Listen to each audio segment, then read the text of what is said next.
శ్రీగురుభ్యో నమః. హరి ఓం. శ్రీమాత్రే నమః. శ్రీగురుభ్యో నమః. హరి ఓం. అందరికీ నమస్కారం. నేను మీ చిన్నంబట్ల సుధీర్ కుమార్ శర్మ. ఈరోజు ఒక చిన్న విషయం గురించి తెలుసుకుందాం. వ్యవసాయ పరంగా కొన్ని సమస్యలు కానీ కొన్ని సందేహాలు వచ్చినప్పుడు ఏ విధంగా తెలుసుకోవాలని తెలుసుకుంటాం. చిన్న చిన్న విషయాల గురించి అంటే ముఖ్యంగా ఎప్పుడు రైతులు పశువులు అమ్మాలి, పశువుల్ని కొనాలి, ఎప్పుడు ధాన్యాలను విత్తనాలను దాచాలి, అదేవిధంగా ఏ పంటలను ఏ సమయంలో వేయాలి అనే విషయాల గురించి చిన్నగా చర్చుకుందాం. ముఖ్యంగా పశువుల్ని కొనడానికైతే ఏరువాకకు కానీ అశ్విని, రోహిణి, మృగశిర, పునర్వసు, పుష్యమి, హస్త, చిత్త, స్వాతి, విశాఖ, జ్యేష్ఠ, పూర్వాషాఢ, ధనిష్ట, పూర్వభాద్ర, ఉత్తరాభాద్ర, రేవతి ఈ నక్షత్రాలు ఉన్నటువంటి దినాలలో పశువుల్ని కొనడానికైతే చాలా శుభప్రదంగా ఉంటుంది. అదేవిధంగా బుధవారము, గురువారము, శుక్రవారం అయితే మరీ మంచిది.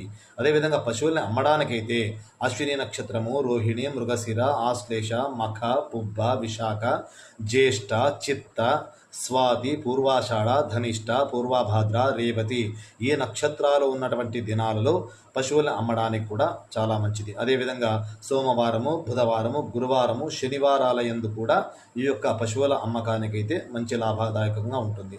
అదేవిధంగా మనం ముఖ్యంగా శనగ, కంది, గోధుమ విత్తనాలను చల్లడానికి ఏ సమయం అయితే మంచిది అంటే మూలా నక్షత్రము, ఉత్తరాత్రయము, శ్రవణ నక్షత్రము, పునర్వసు, ధనిష్ట, రేవతి, రోహిణి, అనురాధ, స్వాతి ఈ నక్షత్రాలు ఉన్నటువంటి దినాలలో చెల్లితే చాలా మంచిది. కర్కాటక, ధనురు, తుల, వృషభ, సింహ, వృశ్చిక రాశులు ఉన్నటువంటి యొక్క దినాలలో కూడా మంచిది. అదేవిధంగా బుధవారము, గురువారము, శుక్రవారములందు కూడా చెల్లినా కూడా చాలా మంచిది. అదేవిధంగా విత్తనాలు భద్రపరచడానికి అయితే మూలా నక్షత్రము, ఉత్తరాత్రయము, అనురాధ, విశాఖ, మఖ, శ్రవణము, రేవతి, పుష్యమి, తారలు అదేవిధంగా ఈ నక్షత్రాలు ఉన్నటువంటి దినాలలో భద్రపరిస్తే చాలా మంచిది. బుధవారము, గురువారము, శుక్రవారం ఉన్నటువంటి దినాల్లో కూడా ఈ విత్తనాలను భద్రపరిస్తే చాలా విధాలు కూడా మంచిగా ఉంటుంది.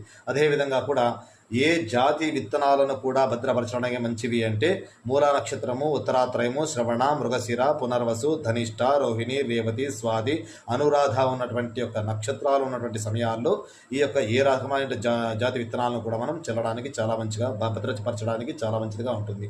అదేవిధంగా ముఖ్యంగా ఈ యొక్క భూమి వ్యవసాయంలో అయితే మనము అరటి తర్వాత మామిడి తోటలు ఎప్పుడు వేసుకుంటే మంచిది అంటే పుష్యమి నక్షత్రము, ఉత్తరాభాద్ర, మఖ, అశ్విని, రేవతి, అనురాధ ఉత్తర నక్షత్రాలు ఉన్నటువంటి యొక్క సమయాల్లో ఈ యొక్క అరటి కానీ మామిడి చెట్టులు కానీ వేయడానికి చాలా అనుకూలంగా ఉంటుంది. కాబట్టి ఈ విషయాలు మీకు నచ్చినట్టయితే ఈ యొక్క విషయాన్ని మీకు లైక్ చేసి, షేర్ చేసి, సబ్స్క్రైబ్ చేసినగా కోరుచున్నాను.